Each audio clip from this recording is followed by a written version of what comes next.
Somos Conexión Radio, transmitiendo desde Bogotá. Estableciendo el reino de Dios desde el cielo para tu vida.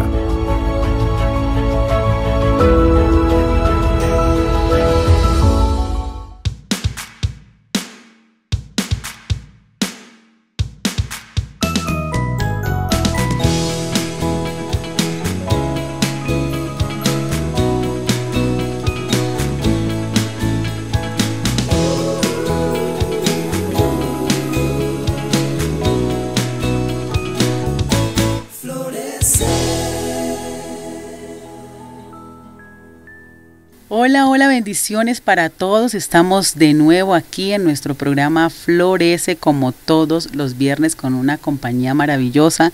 Hoy con una invitada de lujo. Mejor dicho, estaba haciéndole la cacería hace mucho rato y nada que se dejaba casar para venir al programa hasta que por fin aceptó esta invitación de acompañarnos, y es la pastora Lina Ardila. Bienvenida, pastora. Muchas gracias, mi pastora, y sí, llevamos tiempo haciendo todo el trámite, pero bueno, ya gracias a Dios lo logramos. Gracias a Dios estamos aquí. Bueno, pastora, antes de ser pastora, pues eres mamá, esposa, profesional, hija de pastor. Vamos a hablar un poquito del tema de hija de pastor.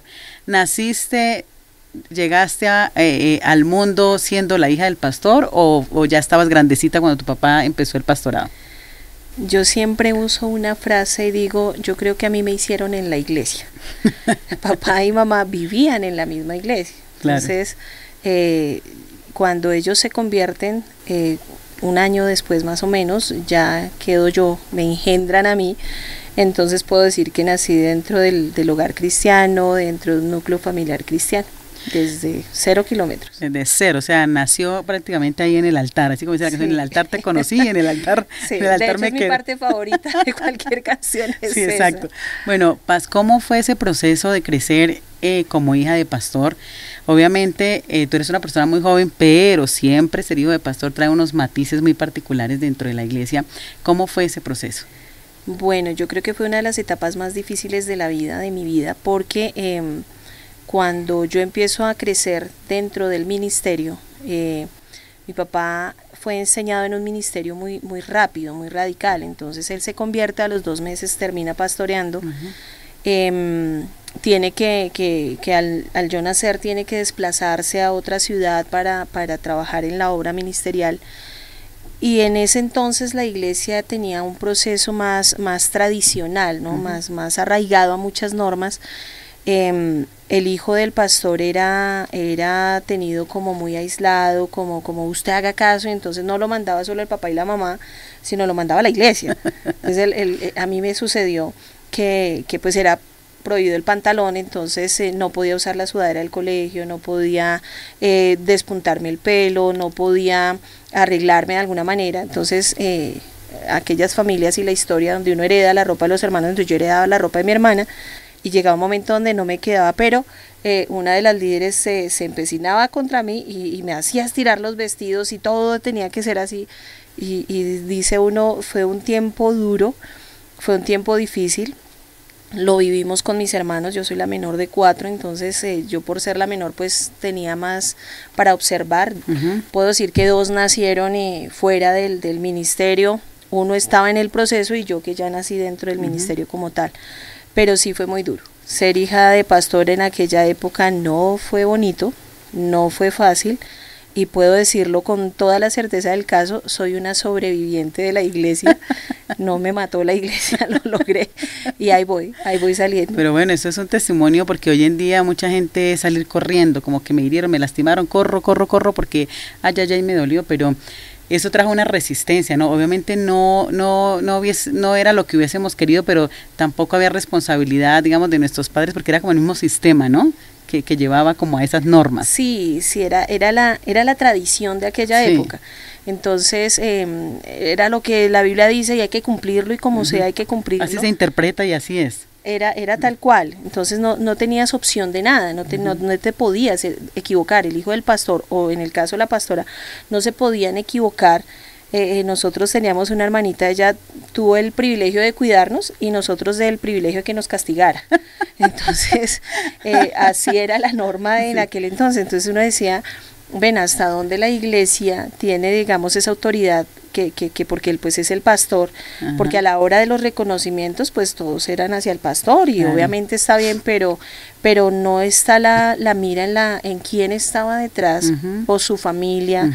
En el caso nosotros como hijos que lo prestábamos, papá salía 15 días, salía un mes, duraba 2 meses, haciendo obra, haciendo ministerio, y nosotros estuvimos solos mucho tiempo. Claro. Entonces llegaba el momento donde nosotros salíamos a estudiar, mamá se levantaba, nosotros 5 o 6 de la mañana salíamos todos a estudiar, pero pues papá estaba durmiendo. Y cuando mi papá llegaba, pues él llegaba 11, 12 de la noche porque estaba en el ministerio, entonces no teníamos esa cercanía, porque estaba la obra, estaba la iglesia. Ahora, que lo juzgue o lo critique, no, yo siempre vi a mi papá en ese enamorado del ministerio, siempre ha estado enamorado del ministerio.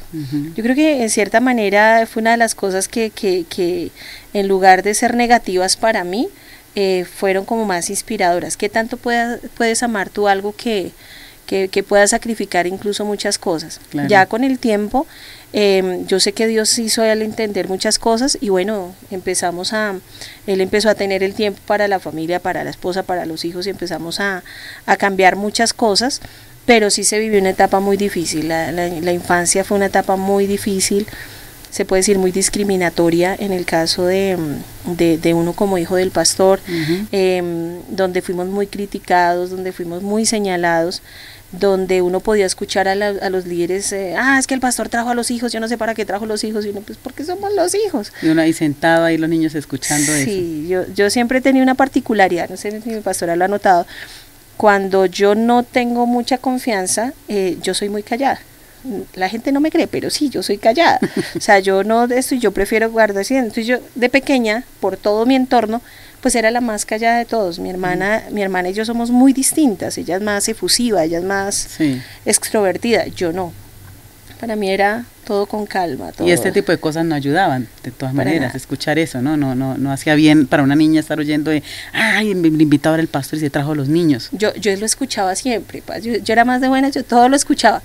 Entonces, como siempre me hacían un rincón, entonces pasaba como desapercibida, como que no estoy ahí, y yo escuché, yo tengo muchas imágenes guardadas, hoy no me causan dolor, en esa época obviamente que sí, pero ahorita no. Pero sí eran muy fuertes, eran conversaciones muy fuertes y dice uno, oye, ven, estamos en la iglesia es un lugar de amor, la iglesia es un lugar de aceptación y más en el tema de los niños y no se daba, no había eso, aunque eran las iglesias infantiles más grandes de la época, ¿no? Claro, entonces eran donde sobreabundaban los niños. Muchísimo, sí. Pero sí fue una etapa muy no, y de todas maneras te hablan mucho del lugar seguro y que la iglesia es mi lugar seguro, pero muchas veces de pronto para el hijo del pastor la iglesia en esa época no era el lugar seguro, ¿no? O sea, era el lugar donde me juzgaban. Uno decía, seguro aquí me mata. Sí, aquí me mata, seguro acá le dan la queja a mi papá. Sí. Pero pastora, ¿cómo hiciste tú para sanar? Porque imagínate que terminaste siendo pastora. Sí. O sea, el trauma no te alcanzó, porque es que uno conoce gente que dicen, yo pastora ni muerta. Bueno, en mi caso personal yo no quería ser pastora ni a palo por toda la vivencia, por todo lo que había vivido. Yo no quiero someter a mis hijos a lo mismo. Bueno, todo ese discurso que uno tiene hasta que el Señor viene y lo sana a uno. Pero ¿cómo fue el proceso de tu sanidad o creciste y eso no fue como tan relevante en tu vida? Sí hay un proceso de negación. Sí, hay un proceso de negación y un proceso también como de incredulidad. Cuando yo me caso, con mi esposo iniciamos de una vez todo el ministerio.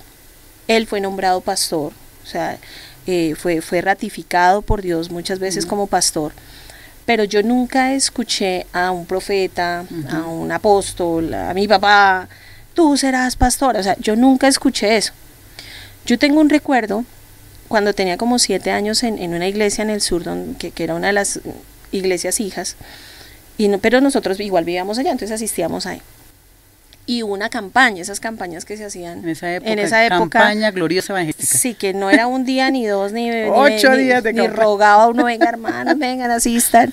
Sí. Y no te decían, mándame el link para acompañarte. No, la gente llegaba. A la hora, y eso todos los días, cantidad de gente, y uno busca sillas prestadas por todos lados. Total. Los papás de uno buscando sillas para poder sentar la gente. Entonces yo recuerdo que en esa campaña había un profeta, él predica. No me preguntes qué predico, no tengo ni idea, no me acuerdo, soy honesta, no me acuerdo. Lo que sí me acuerdo muy bien fue que él invitó a los niños al altar. Yo tendría unos 8 o 9 años, ¿no? Unos 7 o 8 años más o menos, mi recuerdo. Y yo recuerdo que yo voy al altar y me arrodillo y yo empiezo a llorar. Pues yo he sido chillona toda la vida, sí, pero yo soy de las que digo, yo lloro viendo la propaganda de Hobbies, o sea, yo lloro mucho, pero yo ese día yo recuerdo que yo me arrodillé y empecé a llorar, y yo le decía a Dios, en mi corazón de niña, yo le decía, yo te quiero servir.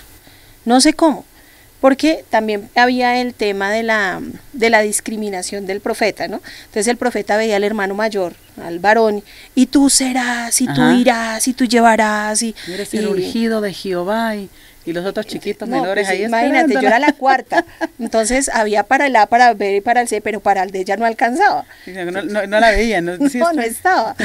Entonces yo le decía al Señor, Dios, yo quiero servirte, de como sea, la manera como sea, pero yo quiero servirte. Y yo recuerdo que ese día, por eso me gusta la parte de la canción, en el altar te conocí, en el altar me quedo, porque yo sentí ese día que alguien llenó mi vida, y yo salí enamorada. De esa edad yo salí enamorada, entonces yo quería ser maestra de niños, entonces yo quería cantar, yo cantaba, donde fuera yo cantaba. ¿Qué cantaba? Lo que fuera. Lo que tocara cantar. Lo que tocara cantar.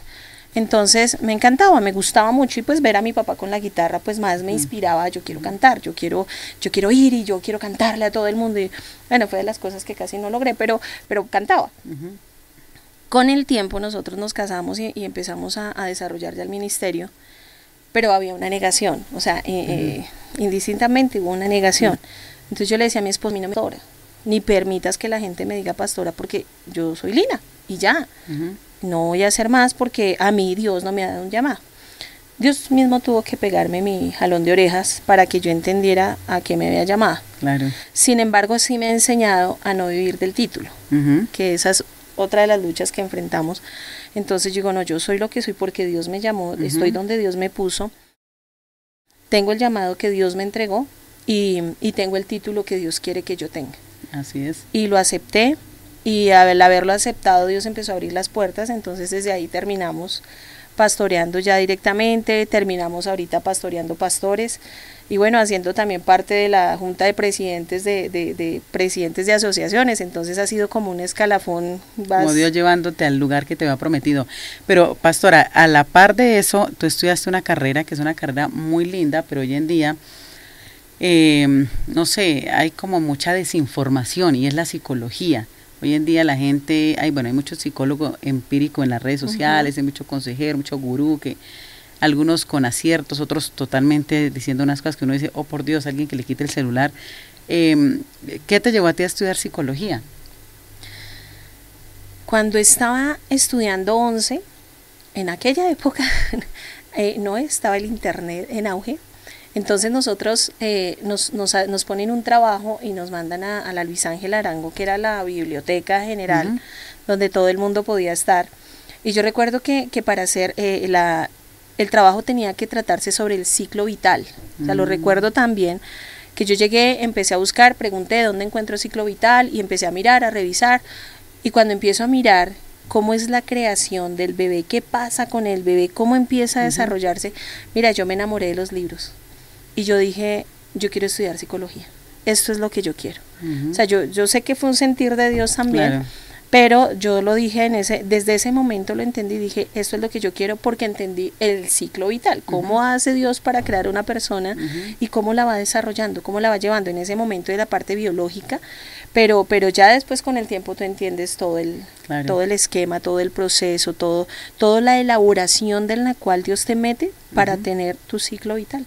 Increíble. Entonces, que son los primeros meses, a mí eso me enamoró. ¿Y cómo conectas tú, o cómo hiciste para conectar el tema de la psicología con la iglesia, o cuando das consejería, cómo haces tú? Obviamente la psicología nos da muchísimas herramientas, eso sí hay que tenerlo claro, no es del todo, pero sí nos da muchas herramientas para entender también muchas cosas de la palabra. ¿Cómo lo manejas tú?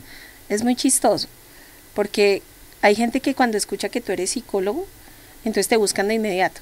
No, ven, yo necesito un psicólogo. Entonces, cuando estoy en otra iglesia y me pasa, entonces yo le digo, no, habla con tu pastor. Si tu pastor te autoriza que yo te atienda, uno, y dos, si tengo el tiempo, me toca aclararlo, yo te atiendo. Pero cuando ya tengo la oportunidad, entonces yo les digo, mira, ¿tú cómo quieres que yo te atienda? ¿Como psicóloga o como pastora? Claro. Porque a la gente sí hay que hacerle una claridad. Entonces el psicólogo sí, depende del psicólogo y depende de la línea que haya escogido el psicólogo, ¿no? Digamos que mi línea es muy, muy educativa y muy social, esa es mi línea psicológica, y me ha servido mucho y sé que es la que Dios ha usado para abrir muchas puertas, pero cuando a veces tú le dices a la gente, no, mira, yo te voy a atender, pero entonces te voy a atender como pastor, entonces, ya no te gusta, pero también se conecta con eso, de nada me sirve a mí trabajar tu mente, porque la psicología estudia la mente, el comportamiento de la persona, entonces digo, de nada me sirve trabajar tu mente si no hay un cambio en tu mente y en tu corazón. Exacto. Y el único que hace cambios en la mente y en el corazón es Dios. Entonces yo le muestro los dos caminos, no puedo, yo por lo menos yo no puedo trabajar la línea psicológica sin la línea espiritual, entendiendo que es la base de todas las cosas. Entonces yo lo hago cuando he tenido oportunidad de hacer consulta, cuando he tenido la oportunidad de enseñar, cuando he tenido la oportunidad de ejercer mi carrera en esa área, las dos van de la mano siempre. ¿Y cómo ha sido la respuesta? O sea, la gente sí, después del proceso, sí tú ves el cambio o la gente lo entiende, o si hay una renovación mental y espiritual, porque es lo que tú dices, la gente va a terapia, el psicólogo, y generalmente el psicólogo le dice lo que tú le predicas por la palabra, pero pues es el psicólogo, entonces, cierto, tú dices, mira, hay unos principios, la gente dice, no, es que el psicólogo me dijo del amor propio y la Biblia te habla de que tenemos que amarnos también, o sea, la palabra encontramos las respuestas, pero cuando tú unes toda la psicología, tu aprendizaje con la palabra, ¿cómo es la reacción ya de la gente? Hay una reacción muy, muy adversa, muy negativa, ¿por qué? Porque la psicología, vamos a hablar de la psicología cristiana, desde donde se está viendo hoy en día, yo no le pondría ese nombre, la verdad, pero digamos que desde la psicología cristiana tú enfrentas a la persona con el deber ser, ¿sí? Pero cuando tú le dices a la persona, no, hay un comportamiento, hay algo que tú tienes que enfrentar, entonces empieza a ser adverso porque la persona está esperando es que tú le digas a lo que la persona piensa que sí, que está bien. Yo voy contra eso, entonces, no estás bien. O sea, si estuvieras bien no estarías acá, o si estuvieras bien no se estarían presentando esas situaciones en tu vida, entonces no estás bien. ¿Por qué? Porque estás desconectado en tu mente. Tu mente está desconectada con tu espíritu está desconectado de Dios y mientras no hayan fluido no vas a tener nada. Pastor, ¿tú crees que hoy la psicología hace que la gente la lleva a un punto donde la gente sienta que yo, ese ego, ese yo, por ejemplo, no, es que los malos son los demás, pero tú eres la diosa, la empoderada, la diva, la potra, o sea, yo siento que muchas veces a la gente como que cierto, veces, y uno los ve, no, es que mi psicóloga me dijo que yo soy, pero ¿te confrontó con tu responsabilidad en este tema? Estamos en un tiempo cultural, lamentablemente muy, muy, muy egoísta. Ególatra también, ¿no? Entonces, ¿qué es lo que te enseña la neopsicología? Y es el tema de primero tú, segundo tú, tercero tú, cuarto tú y si hay un quinto tú. Pero cuando tú lo miras a la luz de la palabra, el primero es Dios y el segundo es tu prójimo. Si tú aprendes a amar a tu prójimo, tienes la capacidad de amarte a ti mismo. Mientras no estés en ese orden, solo estaremos metidos en un mundo consternado que cree que lo primero y el más importante soy yo. Que es lo que hoy vemos que se predica en las redes sociales, donde tú eres el más importante, tú eres la diosa, tú eres tu energía femenina está re full, no necesitas de un hay hombre. Nada más antibíblico que eso.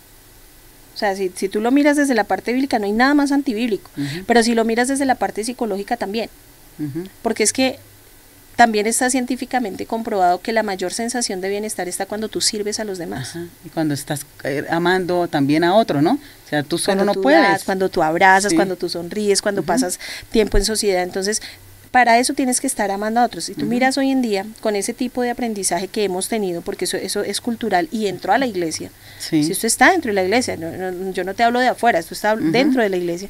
Entonces, si nosotros cambiamos esa cultura, tú empiezas a ver que tu entorno empieza a girar.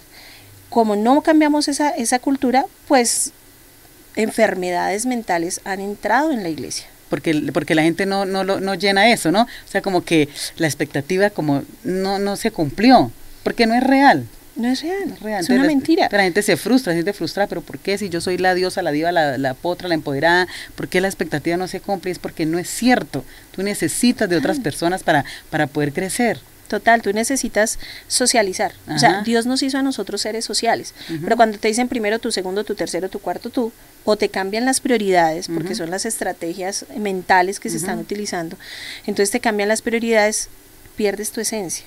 Porque la esencia del ser humano es ser social. El ser humano no está acostumbrado para estar solo. Sí, no estás, exacto. Por eso tenemos los problemas mentales que tenemos hoy en día y las cifras de depresión tan altas en todas las edades. Porque no podemos hablar de cifras de depresión en las personas adultas, mayores que ya están solas o abandonadas por sus familiares. No, estamos hablando de niños que entran en depresión. ¿Por qué? Porque primero yo, segundo yo, tercero yo, y no lo han enseñado a compartir en un mundo social. Porque los jóvenes están ensimismados en que primero yo, segundo yo, y no les han enseñado que ellos tienen que aprender a socializar porque su futuro depende de lo que socialicen. Y que en eso de socializar, pues te van a lastimar, te van a herir, tú vas a herir, te vas a equivocar, te va a doler, pero eso es lo normal de la vida. Pero hoy en día yo siento, pastora, no sé, y es que ante el dolor la gente sale corriendo, como que, ay, en la iglesia me hirieron, me voy, ay, en esta relación me voy, ay, mis amigos, o sea, como la gente corriendo sin saber por qué corre. Hay dos palabras, una es la confrontación y otra es la resiliencia. La gente hoy en día no quiere ser confrontada, ¿sí? Desde la parte espiritual o desde la parte psicológica. La gente hoy en día quiere ser tolerada y aceptada. Sin importar. Sin importar que la conducta y las consecuencias de la conducta son los mismos que le están haciendo ese daño. Exacto. Entonces la gente no quiere ser confrontada. Tú le dices a un joven, ven, ten cuidado con tu comportamiento, porque tú estás haciendo esto y esto. Si lo miro en la parte bíblica dice que tu cuerpo está viciado, pero si lo miro por la parte psicológica, lo que estás haciendo está dañando tus emociones, tus sentimientos, o sea, van ligadas, ¿sí? Entonces la conducta se va dañando. Los muchachos no lo van entendiendo. Si tú lo pasas ya a la edad adulta, no, yo ya viví lo que tenía que vivir, entonces nadie me va a cambiar, yo soy así, loro viejo no aprende a hablar. No me venga a enseñar lo que yo ya sé. No me venga a enseñar lo que ya sé, yo soy así. Entonces yo peleo cuando escucho a la gente decir yo soy así, más si son cristianos. ¿Por qué? Porque el yo soy así es el limitante para decir yo no he nacido de nuevo. ¿Sí? Claro. Porque el que realmente ha nacido de nuevo dice yo vivo por la fe del Hijo de Dios, el cual me amó. Soy yo. Y que estamos en constante cambio. El Señor todos los días va transformando cosas en nosotros, y debemos permitirlo, ¿no? Total. Entonces cuando tú encuentras gente así, tú dices, resistencia al cambio. Y la otra palabra que hay es la resiliencia. Entonces la resiliencia nos enseña a enfrentarnos a las consecuencias por negativas o positivas que sean. Es una persona que le va mal en la vida por algo y dice, no, yo tengo que mirar cómo lo hago. ¿Cómo voy a salir de esto? ¿Cómo me levanto? Eso es una persona resiliente. Entonces vamos a cambiar lo que ha sucedido en nuestra sociedad, voy a cambiar lo que ha pasado conmigo. Si toda la vida, no sé, le fue mal con su pareja, yo tengo que aprender de esto. La culpa no es la pareja, yo tengo que mirarme y ver, yo tengo que revisar qué tengo que cambiar, porque a veces le ponen que, mejor dicho, atrae todos los narcisistas del mundo. Es que ese narcisista, pero venga, examínate, ¿por qué todos los narcisistas me tocan a mí, ¿cierto? Y es que es muy difícil, Paz, cuando tú miras y te confrontas a ti mismo, no te aceptas. O sea, ha llegado tanta la cultura y tanto el daño mental que se le ha hecho a la sociedad que nosotros mismos no nos aceptamos. Por eso los estereotipos, por eso la sociedad de mentiras con la que vivimos. Hoy tú ves gente que sonríe, pero es gente que en su alma, en su mente, en su interior están destruidos, están destrozados, no tienen sueños, no tienen proyecto de vida, no tienen propósito de vida. Entonces tú dices, ¿qué es lo que está faltando? Obviamente el primero que falta es Dios. Claro. Pero lo segundo y lo que a veces como iglesia no entendemos es que la Biblia dice que nosotros tenemos también que entregar nuestra mente. Entonces, si tú no entregas la mente es como ese motor interno que hay en nosotros. Si lo que tú procesas en tu mente, lo que tú guardas de tus emociones, lo que tú guardas de tus recuerdos, todo lo que hace el proceso de memoria, eso está ahí por un algo. O sea que nosotros de pronto con cristianos fallamos y Señor, yo te entrego mi corazón, pero la mente, no Señor, la entregamos. Déjala para mí porque yo necesito tener todos los pensamientos intrusivos y que me hagan daño lo más que sea. Esto hasta más no poder. y guardamos los pensamientos. Ajá. Entonces todos los pensamientos negativos o positivos los guardamos en nuestra memoria y todos son producidos por la mente. Todos los recuerdos. A nosotras las mujeres nos critican porque tenemos la capacidad de memoria, ¿no? Entonces, memoria histórica, ¿no? Sí, la memoria histórica. Y tú vas y revisas y tú dices, es verdad, nosotras somos, cuando estamos concentradas, somos súper detallistas en esa memoria histórica. Pero algo pasa, yo estaba en una conferencia el sábado enseñando temas sobre depresión. Le decía a la gente, hay una situación que pasa y es que nos pasa lo de los celulares. El celular, cuando tú no necesitas algo, no quieres algo de la información, lo que tú rápidamente haces es que lo marcas y lo mandas para la papelera. Eso pasa con el celular. ¿Cuál es el problema de nosotros? Que a veces se nos carga el celular. ¿Y por qué? Y se nos empieza a fallar y empieza a titilar. ¿Por qué? Entonces, cuando tú vas a opciones de borrado, lo primero que te dicen es desocupe la papelera.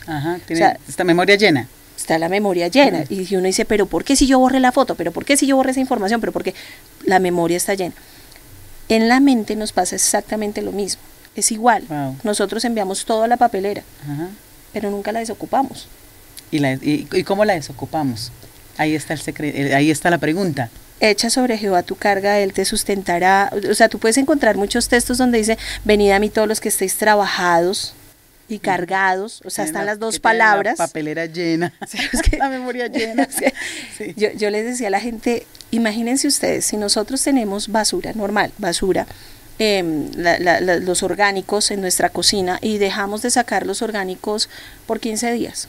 Terrible. Nos llega sanidad a la casa y los vecinos dicen los primeros en llegar son los ratones, las cucarachas y las moscas. ¿Sí? El olor va a ser fétido y tú no vas a poder entrar. Ahora haz tú la cuenta con las personas que han almacenado información de 20 años.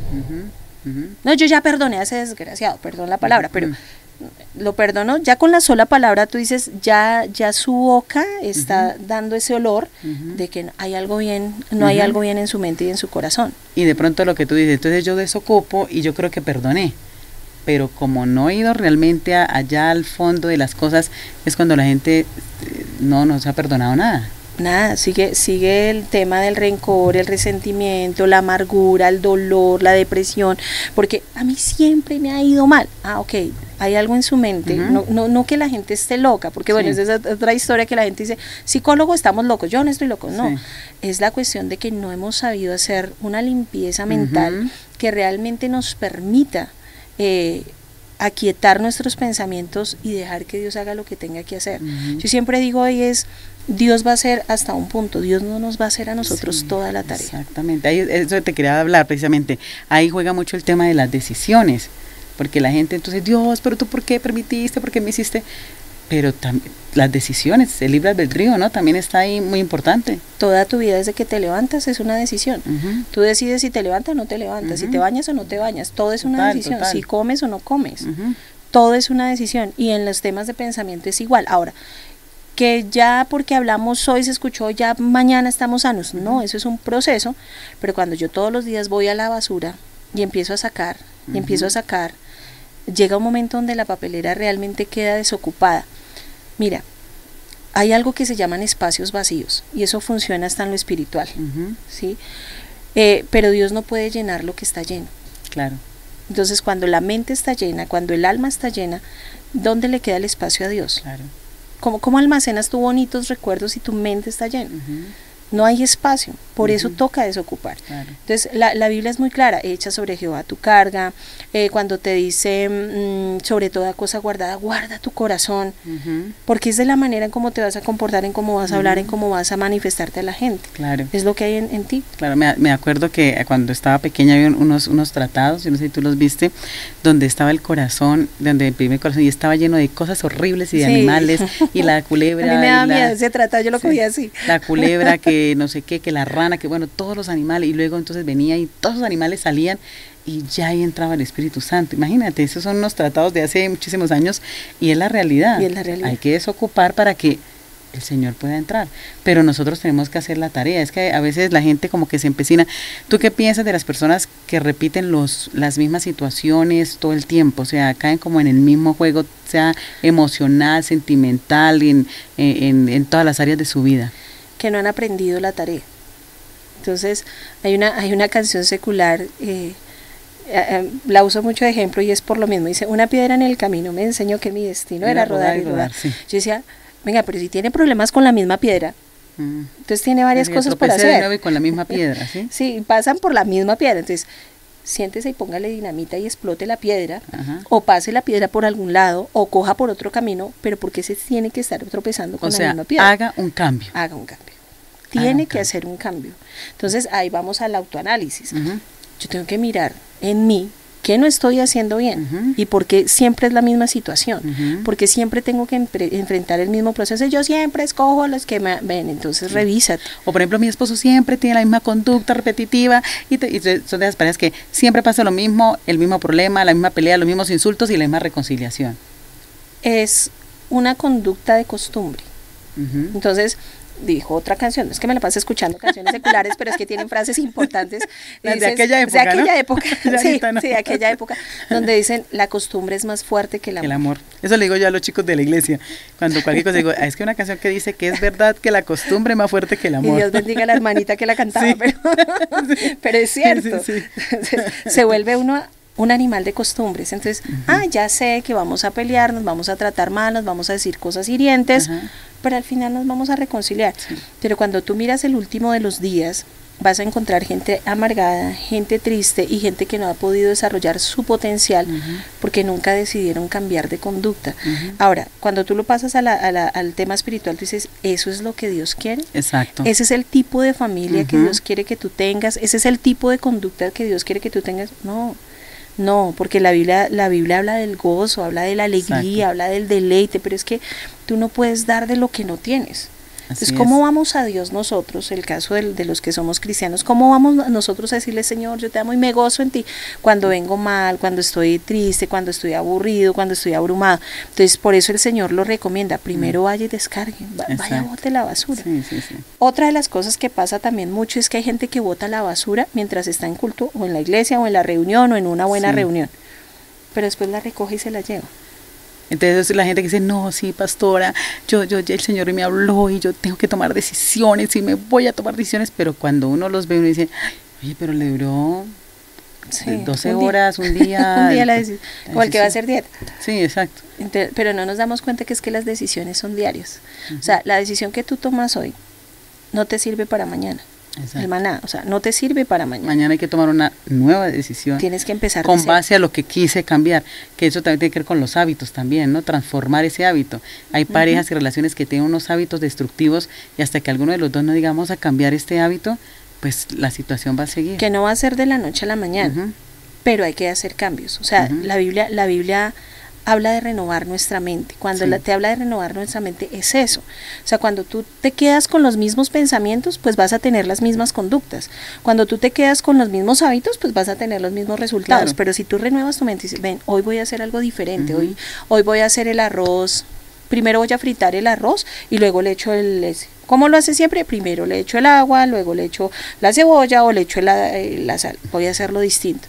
Entonces tú empiezas a probar y a mirar cómo pueden esos cambios alterar los resultados. Claro. Pero cuando la gente no lo hace, pues siempre va a pasar lo mismo. Lo mismo. Yo recuerdo una mujer que me contaba su historia una vez en la iglesia y me decía que ya todo el tiempo antes de ir para la iglesia el esposo se levantaba y la empezaba a tratar mal y la insultaba y entonces ella también empezaba a gritar. Y el hecho es que ella llegaba siempre a la iglesia llorando, estresada y con una cara así de pistola y súper furiosa.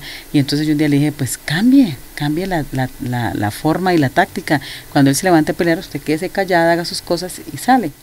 Y llegó el día donde él insultando, no sé qué, y ella callada. Y el hombre, él la insultaba desde la cama, ¿no? Mientras ella organizaba todo. O sea, ya era costumbre. Sí, él desde la cama empezó a insultarla y ella cambiándose y alistándose para la iglesia.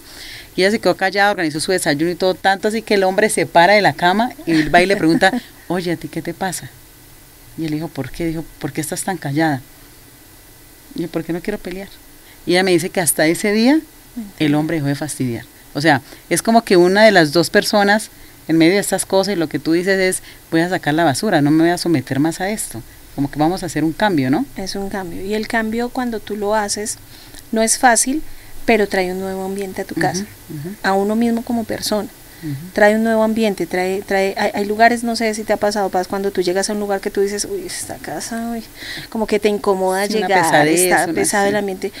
Esas son situaciones que se viven porque no se han ejercido cambios. Sí, obviamente uno le echa toda la culpa, se la echa al diablo. Sí. Siempre cuando uno quiere buscar culpables, ahora no lo defiendo, pero todas se las lleva él. Sin embargo, hay cosas que ni el diablo hace.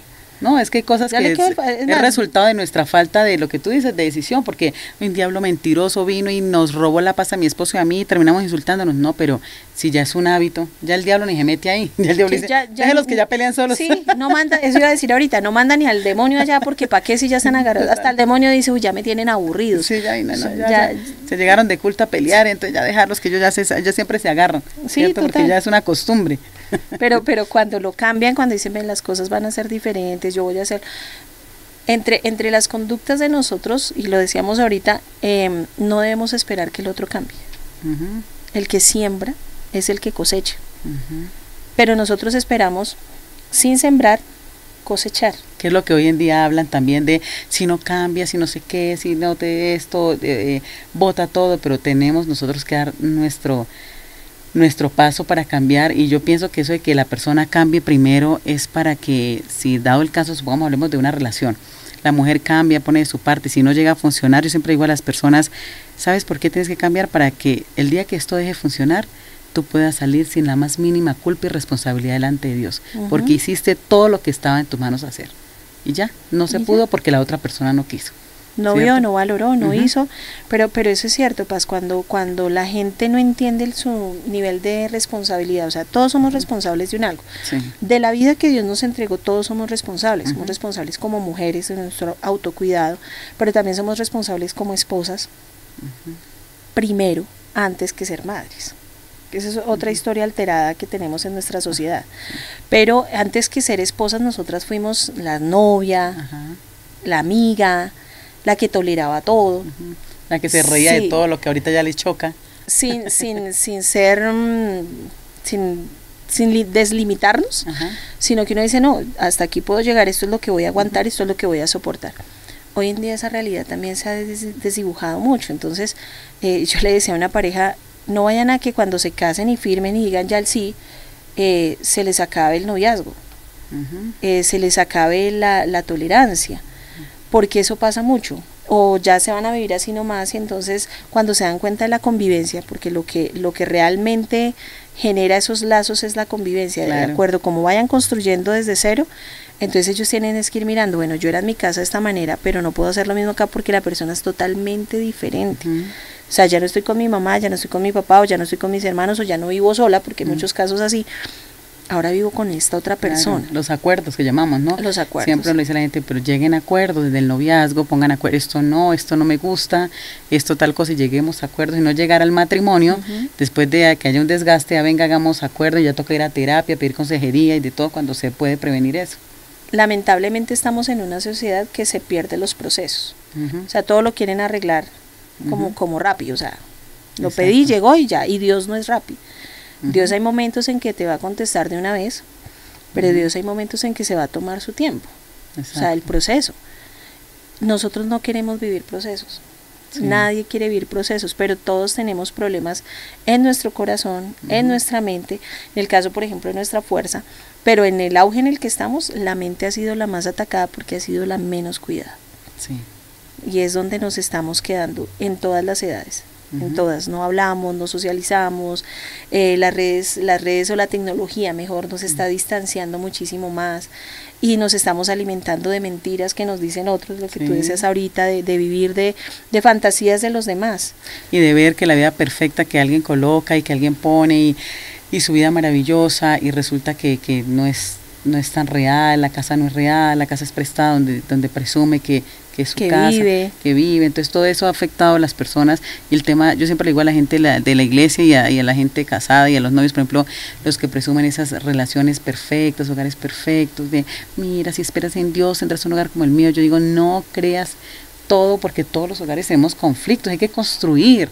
Un hogar es de construir, es que llegamos los dos con pica, pala, con nuestras debilidades, a levantar esto. Entonces, ¿cuánto me ha costado? Bueno, a mi esposa, a mí, 30 añitos construyendo esto.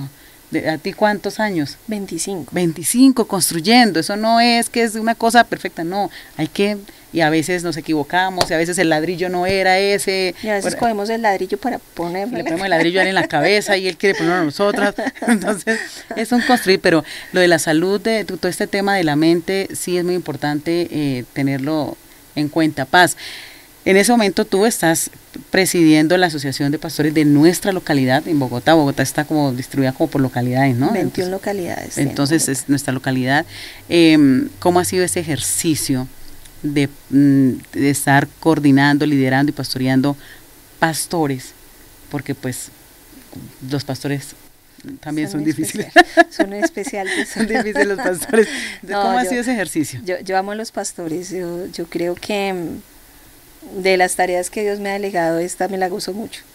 Me critican mucho. O sea, no, y la paso no muy bueno en las reuniones, sí. ¿Para qué eso? La paso Entonces, a mí me dicen a veces, pero usted en qué locura se metió, o qué le ve entretenido, yo no sé, yo lo que le digo y se lo digo a mi esposo y se lo digo a mis hijos, para mí saber que va a llegar una reunión es súper emocionante. Yo empiezo a pensar, la reunión la tenemos dentro de 15 días más o menos, yo ya estoy pensando cómo vamos a hacer, qué voy a cambiar, qué voy a aportar, qué le voy a decir al equipo de trabajo, a la junta. Ajá. Bueno, cómo lo podemos hacer para que sea divertido, o mejor, o más ameno, más familiar, no sé.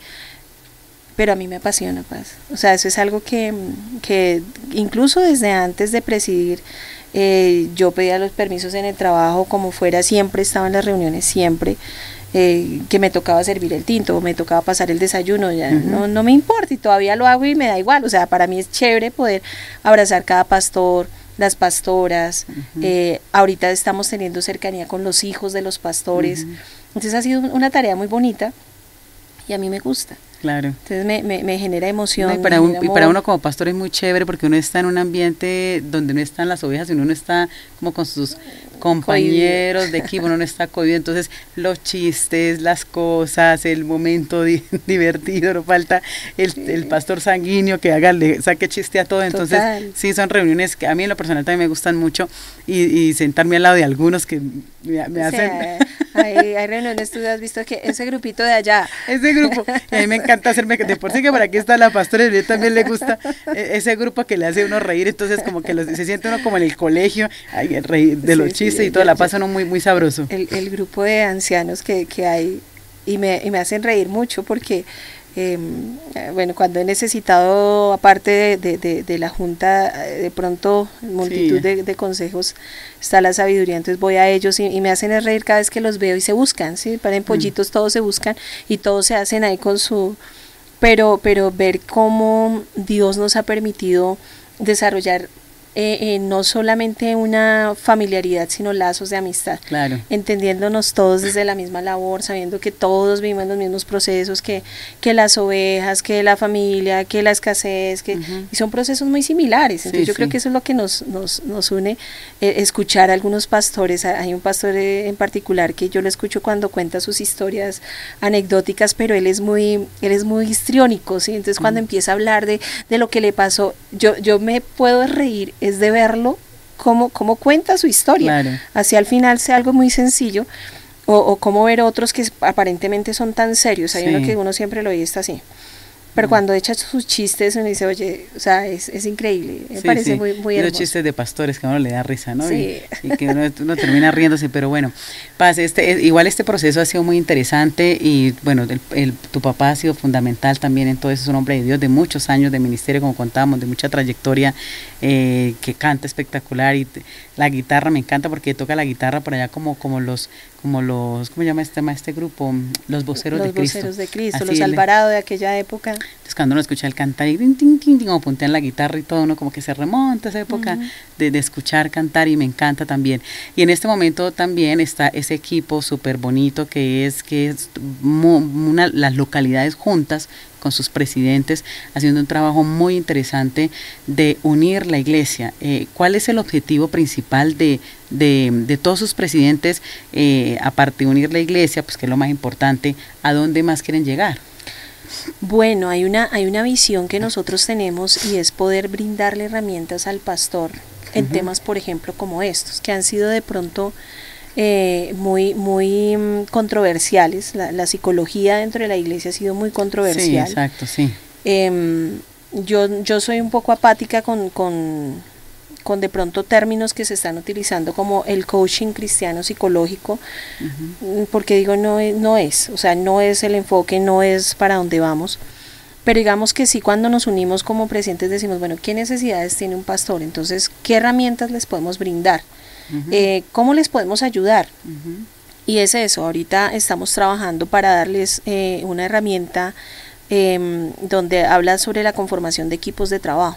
Ya más adelante les estaré comentando, o sea, haciendo el adelanto de la primicia, pero sí es donde vamos a tener una conferencia, donde vamos a tener cómo podemos armar equipos de trabajo que realmente sean eficientes, basados en la parte bíblica, ¿sí? Porque cuando nosotros hablamos de equipos de trabajo, pues estamos en la parte natural o normal, de los coaching o de los líderes, pero aquí queremos hacerlo desde la parte espiritual, pero enfocados en resultados, ¿sí? A veces lo que siempre se nos enseñó es que entre más gente tú tengas es porque eres muy efectivo, pero eso pasa como la espuma. A veces crece muchísimo la iglesia, pero también cuando dice a queda muy poquito. Entonces es el porqué y es el revisar. Hace unos días tuvimos conferencias, por ejemplo, para las mujeres, cómo poder nosotras fortalecernos en la identidad o intimidad con Dios. ¿Sí? Esa, bueno, fue otra de las cosas que hicimos. Con hombres también hicimos una conferencia, todas las hacemos unidas a nivel Bogotá, donde hablamos sobre el padre que yo quiero ser, y también fue una enseñanza muy constructiva. Me gusta también esto de del tema de lo de que nos enseñan esto, ahí se me fue el nombre de Jesús, que es muy cristocéntrico, que vienen los coreanos, ¿cómo se llama? Historia de la Redención. Ay, me encanta, Historia de la Redención me encanta, porque es un aprendizaje tremendo. Muchísimo. Sí. No lo gozamos mucho, haciendo como toda la logística del tema.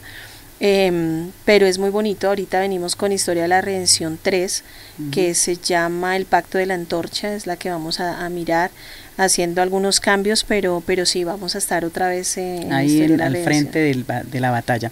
Bueno, Pastora Lina, ya el tiempo se nos está yendo. Quiero sí quiero darle un consejo a todos esos pastores que están pasando por momentos difíciles, que están pasando por problemas de salud mental, que están solos.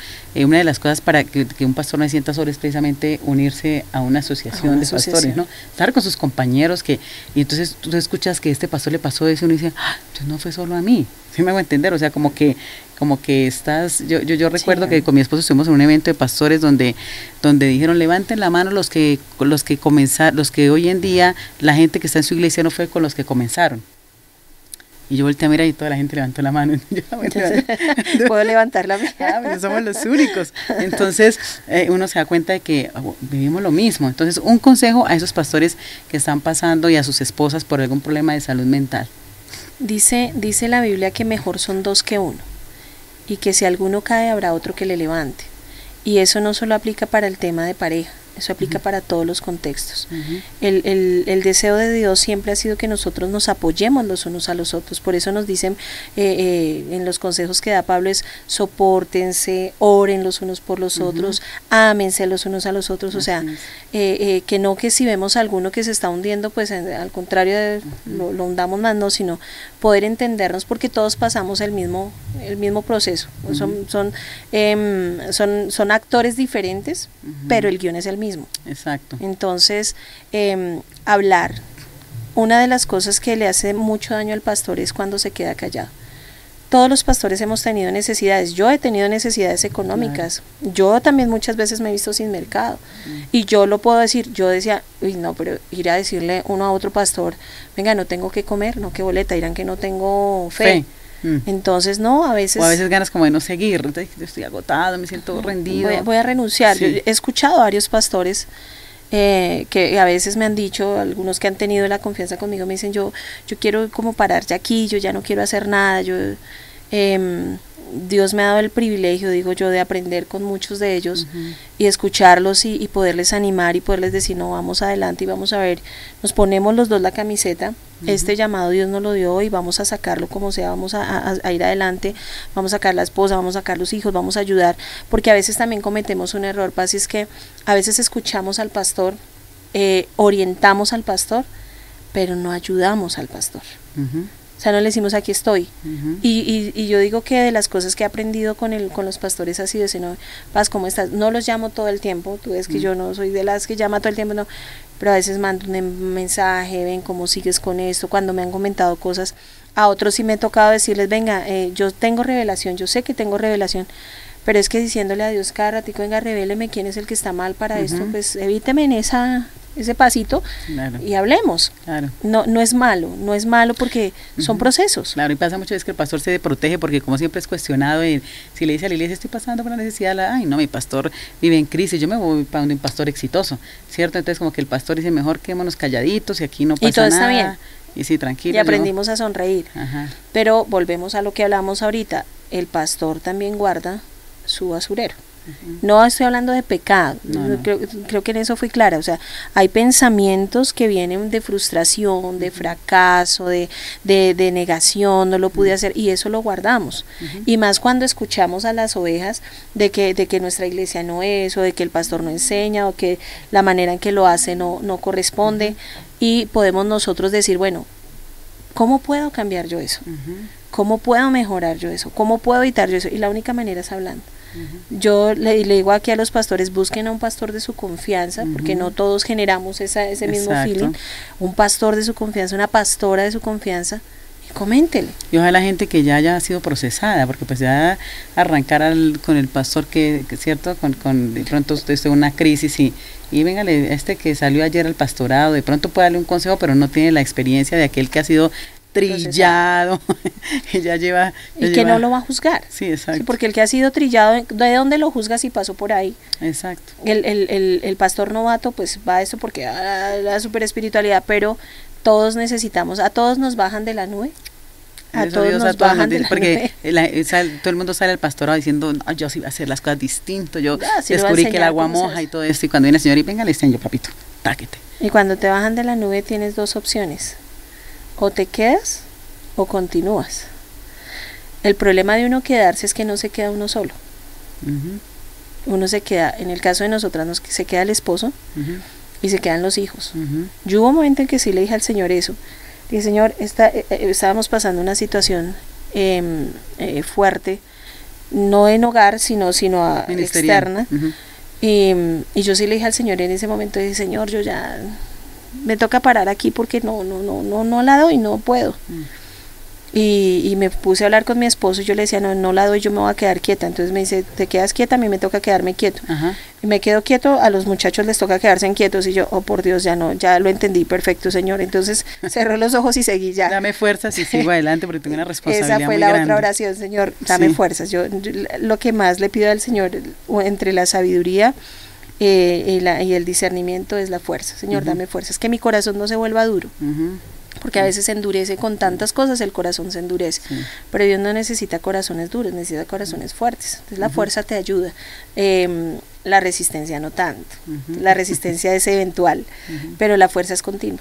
Exacto. Entonces, Señor. Mire qué linda esa frase, nos vamos con esa frase, el Señor necesita corazones fuertes, no corazones duros. Así que cuidemos nuestro corazón.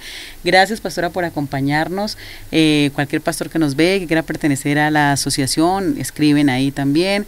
Ha sido un privilegio por fin tenerla aquí en nuestro programa, y de verdad que esperamos seguir viéndonos y pronto que nos acompañen en otros programas a hablar un poquito de todo este tema de salud mental a nivel iglesia, claro, porque que es un tema súper interesante y yo creo que esto tiene tela de dónde cortar. Muchísimo, pasamos por un ladito. Exactamente. Bueno, gracias a todos, nos vemos en nuestro próximo programa de Florece. No olviden compartir el link con sus amigos, con las personas que necesitan, en sus historias, en sus redes sociales, y sigamos floreciendo como el Señor quiere. Un abrazo para todos. Bendiciones.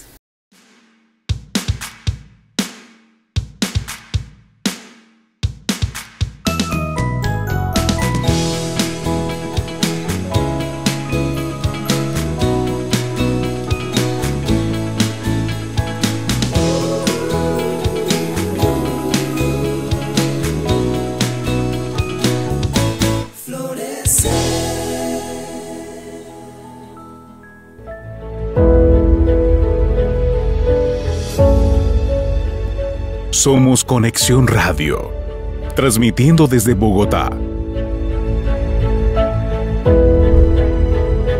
Estableciendo el reino de Dios desde el cielo para tu vida.